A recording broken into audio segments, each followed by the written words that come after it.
Hey, welcome to Simple Jiu Jitsu. Again here, Roy Shaw.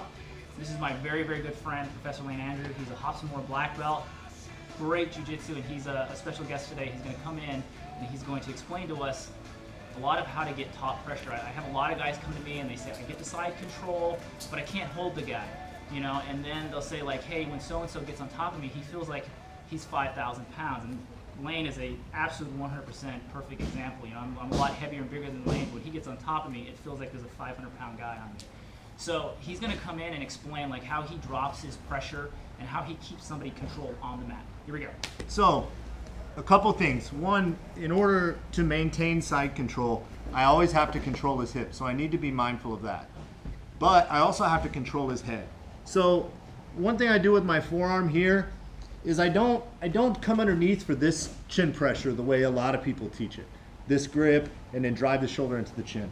I keep this elbow down closer to the hip, okay? Where my right knee is also monitoring the hip, all right? With my left hand or with the hand that's on his head, I'll reach. I try not to rely on the gi so much, so I reach underneath and I grab his armpit, okay? Now the big mistake people make from here is one, they'll either stay on both of their knees and just try to drive into the chin, or they'll drive up and they'll start to drive high, all right? What I'm gonna do, instead of thinking of it as chin pressure, I think of it as neck pressure, okay? I throw my shoulder down into their chest and then I let it slide up into their neck, because their chin will stop the neck right, or my shoulder right where I want it.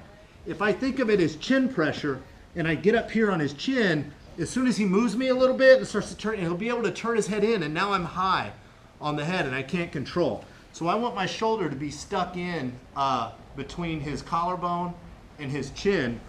So once I get here into position, I go shoulder down and drive, okay? I don't want to get too high, right? So I'm leading with my shoulder. I'm not driving my chest into it. That's a really important point. So I'm driving my shoulder into the chest and then sliding it down, not lifting my chest and my hips up, okay? The other important thing is keeping my toes on the ground. So Roy, if you'll turn this way for me, right here, just right here. So as I'm here, you'll notice that even though I have my right knee against his hip, my left leg is gonna be straight and kind of drop to the mat, but I'm gonna lift my right knee up slightly as well and push off.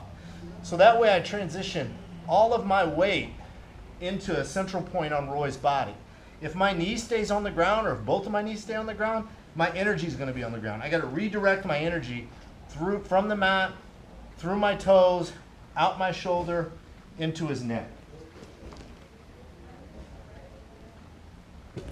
So just watch my toes as I do this.